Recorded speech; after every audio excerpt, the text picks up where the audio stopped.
Hello, aujourd'hui on pose un zip invisible, mais vraiment invisible.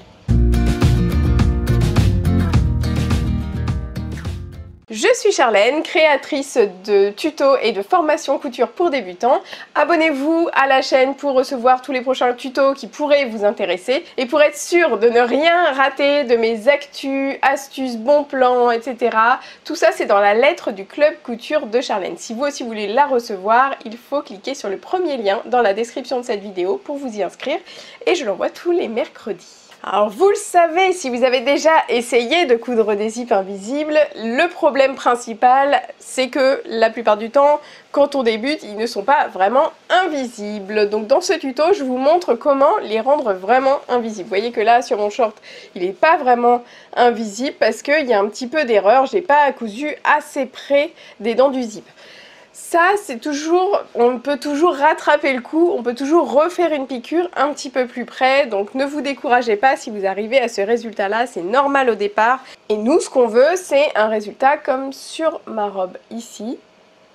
On voit juste le haut du zip, mais après tout le reste, c'est bien invisible dans la couture côté. Donc je vais vous montrer comment faire avec le pied à zip qui est livré avec la plupart des machines. Et je vais aussi vous montrer comment faire avec le pied à zip invisible. C'est un pied spécial que j'avais eu, je vous ai déjà montré, dans mon coffret de 42 pieds presseurs. Toc. Je vous mets le lien si ça vous intéresse en dessous de la description, mais vous savez que vous pouvez aussi les acheter à l'unité, les pieds presseurs. En tout cas, ce coffret ne s'adapte pas sur toutes les machines, donc il faudra bien faire attention. Et par contre, la plupart des marques proposent ces pieds à l'unité. Alors comment on reconnaît un zip invisible?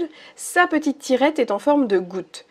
Contrairement au zip normal, dont les dents sont sur l'endroit, c'est-à-dire du même côté que la tirette, et la tirette a souvent un petit trou. Le zip invisible, lui, il a les dents sur l'envers, donc du côté opposé à la tirette, et il est légèrement transparent ou ajouré, alors que le zip normal, il est vraiment opaque. Alors je dis zip, mais le vrai nom, c'est fermeture à glissière. L'endroit du zip invisible va se poser sur l'endroit du tissu. Si votre marge de couture prévue dans le patron est de 1 cm, comme c'est souvent le cas, bingo, vous allez pouvoir placer zip et tissu bord à bord, endroit contre endroit. Évidemment, je prends un zip rose, un tissu bleu et un fil blanc pour la démonstration, mais en vrai, on choisit le zip et le fil de la couleur du tissu de préférence. On va ouvrir le zip au maximum. Je le prends au moins 3 cm plus long que l'ouverture prévue dans le vêtement, comme ça j'ai la place de stocker la tirette en bas quand je vais coudre mon zip. On épingle bord à bord, on reporte éventuellement nos repères de début et de fin de couture, et on passe à la machine. Je mets en place mon pied presseur à zip. Là, mon aiguille est complètement à gauche. Je la laisse comme ça, c'est plus facile pour moi de piquer au bord des dents. Mais on peut la mettre au centre et elle piquera dans le petit trou prévu dans le pied presseur. Vous voyez les dents là? Je vais les ouvrir comme ça. Je vais les ouvrir et je pense que vous voyez qu'il y a déjà une piqûre qui est faite à l'intérieur. En fait, c'est la piqûre des dents. Donc, on va essayer de piquer au plus près de ça. Donc, en fait, on va piquer vraiment juste à côté. Et on va pas laisser 1 mm. On va vraiment être juste à côté, le plus près possible. Parce que si on laisse 1 mm, ça va faire 2 mm de chaque côté et ça va se voir. Donc, pour accéder à cette zone-là, il va falloir obligatoirement ouvrir ce zip comme ça. On va l'ouvrir. Pour commencer, je pique manuellement au bon endroit grâce au volant que je vais faire tourner. Je fais un point d'arrêt. Si vous ne savez pas ce que c'est, j'ai fait une vidéo spéciale dessus. J'ouvre bien les dents et le pied va m'aider à les maintenir ouvertes.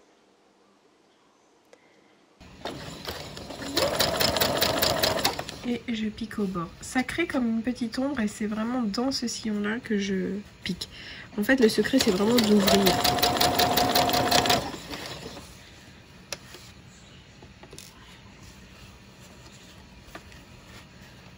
J'ouvre.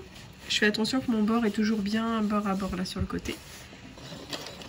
À la fin, je fais bien un point d'arrêt.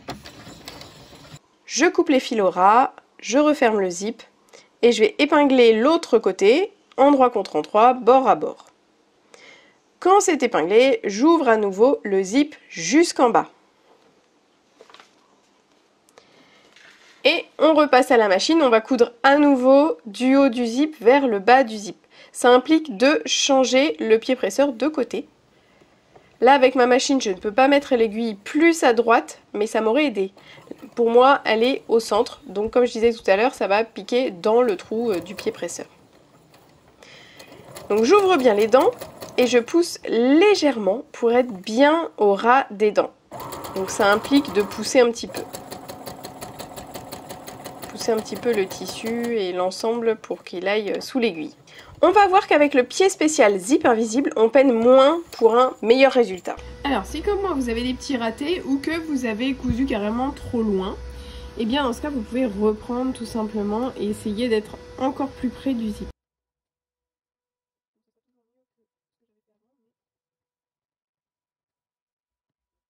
Donc là je coupe tous les fils à ras et c'est le moment de vérité, on referme le zip pour voir le résultat. C'est pas mal du tout. Si on tire sur le tissu, on voit un peu le zip. Mais on aura pris soin de prendre un zip de couleur approchante, donc ça passe. Maintenant, on va faire la même chose avec le pied spécial zip invisible. Il y a 2 rails. Et cette petite chose-là va nous permettre de maintenir les dents ouvertes et de piquer vraiment au ras des dents via ce petit trou-là. On change de pied presseur. On passe le fil supérieur dans le trou du pied. Ça va nous éviter d'avoir un mélange de fils au démarrage.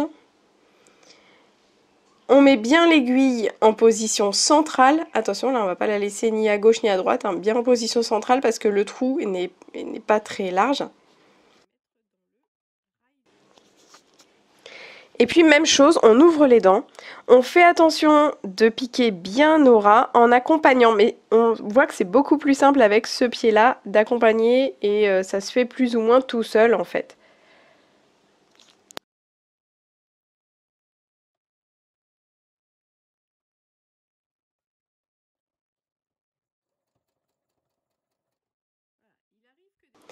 Pour l'autre côté, on utilise l'autre rail, donc pas besoin de bouger son pied presseur, il faut juste prendre le rail d'à côté et c'est exactement le même principe en symétrie.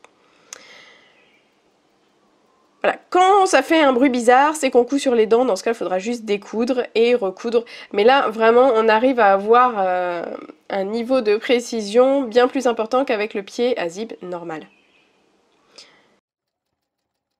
Résultat, donc encore un zip beaucoup plus invisible, il faut vraiment tirer fort pour voir le zip.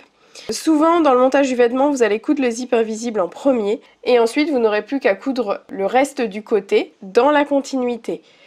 Si cette vidéo vous a aidé, soutenez-la en écrivant un petit commentaire en dessous. Ça peut être un simple merci, ça suffit. Ça me permet en tout cas de rendre ma vidéo plus visible à tous et de soutenir la chaîne puisque l'algorithme YouTube fonctionne comme ça. Plus la vidéo a de commentaires, plus ils vont la mettre en avant. Je vous remercie 1000 fois. Vous pouvez aussi mettre un petit pouce vers le haut et on se retrouve très vite. N'oubliez pas de vous abonner à la chaîne. Bye bye.